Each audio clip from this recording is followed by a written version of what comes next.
Kompas Petang kembali masih bersama saya Cindy Permadi.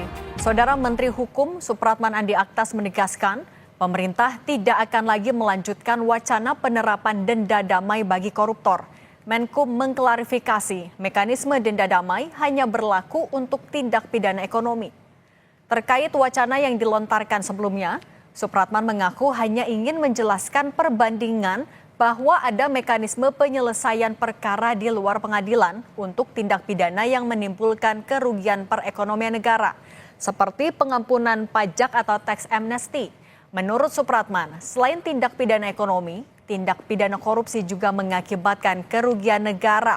Supratman menjelaskan, denda damai bukanlah domain dari Presiden, melainkan kewenangan Jaksa Agung untuk pengampunan pidana ekonomi. Karena itu, denda damai tidak bisa diterapkan untuk mengampuni pelaku korupsi. Dalam pemberantasan tindak pidana korupsi, sama sekali Presiden tidak akan memberi toleransi.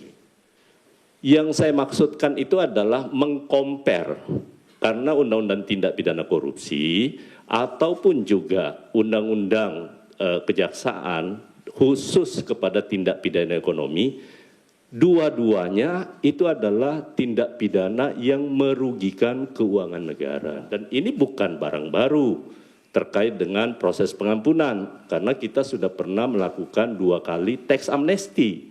Kan negara memberi pengampunan. Kemudian di dalam Undang-Undang Cipta Kerja juga ada yang terkait namanya denda keterlanjuran untuk tindak pidana di bidang kehutanan. Itu hanya compare bahwa ada aturan yang mengatur, tetapi bukan berarti Presiden akan menempuh itu, sama sekali tidak. Karena bukan domain Presiden kalau menyangkut soal denda damai tadi.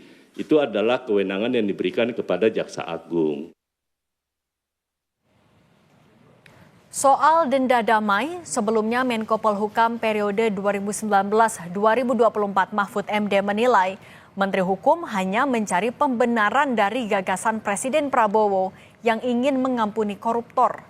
Mahfud menegaskan, denda damai hanya untuk tindak pidana ekonomi, bukan untuk tindak pidana korupsi.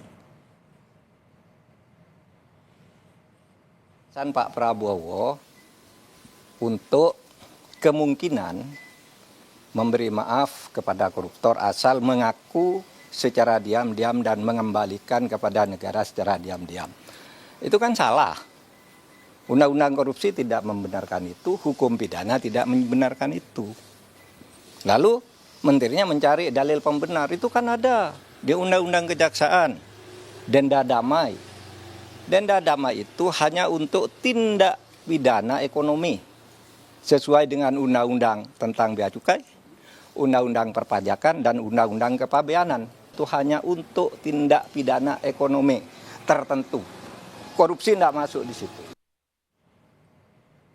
Sementara Wakil Ketua Umum Partai Gerindra, Habibur Rahman menilai kritik mantan Menteri Koordinator Politik, Hukum dan Keamanan Mahfud MD soal wacana pengampunan terhadap koruptor dengan mengembalikan kekayaan negara tak perlu digubris, tak perlu ditanggapi. Habib menyebut kritikan Mahfud tidak sejalan dengan kinerjanya saat menjabat sebagai menteri saat pemerintahan Joko Widodo.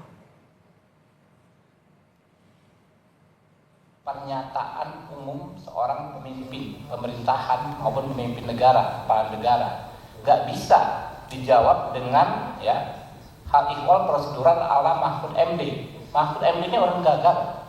Dia sendiri menilai dia gagal 5 tahun sebagai Menko Polhukam dengan memberi skor 5 dalam penegakan hukum. Apa yang mau dinilai dari Mahfud MD? Nggak mungkin Pak Prabowo itu menginstruksikan untuk mengabaikan berbagai peraturan perundang-undangan. Intinya adalah semua protokol hukum kita memang ditujukan untuk memaksimalisasi pengembalian kerugian keuangan negara.